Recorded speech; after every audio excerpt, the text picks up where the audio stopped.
Présidence, Sotina Radouelsou prend la direction de la communication. La direction de la communication et des relations publiques auprès de la présidence de la République change de main. Le Conseil des ministres d'hier a nommé Sotina Radouelsou à la tête de cette direction en remplacement de Rina Rakotmang. Cette dernière a annoncé sur Facebook être appelée à d'autres fonctions. Ancienne journaliste, Sotina Radouelsou a été directrice de cabinet du ministre du Commerce et de la Communication, directrice du système d'information et de la communication auprès du ministère du Commerce et responsable administratif et communication à l'Haïti, à Madagascar.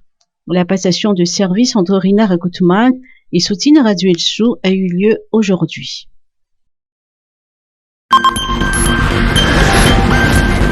Ambassade de France, la campagne de vaccination va se poursuivre en province. Pour poursuivre la campagne de vaccination lancée par l'ambassade de France, une équipe médicale se rendra dans les villes d'Antsiran, Madzang, Tuliar, Tuamas et Nousbé pour vacciner les ressortissants français et européens qui y résident. La vaccination est d'abord proposée aux personnes de 55 ans et plus en application des règles françaises. Pour cette première phase de vaccination lancée par la France à Madagascar, 6000 doses ont été importées. Elles sont prévues être administrées avant fin juillet. Général Richard Koutinirin pour une coopération militaire tout azimut.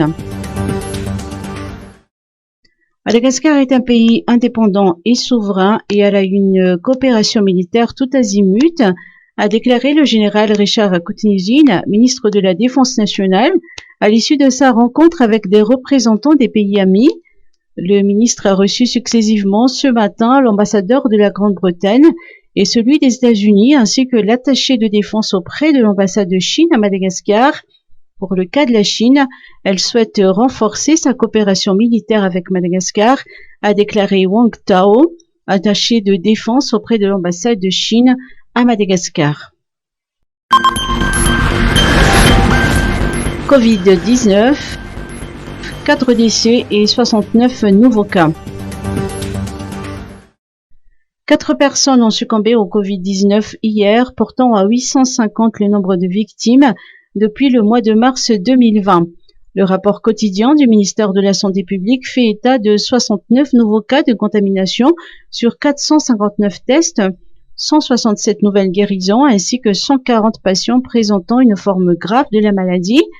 Pour contenir la transmission du Covid-19, le ministère de la Santé renforce sa campagne de sensibilisation pour le respect des gestes barrières et la vaccination.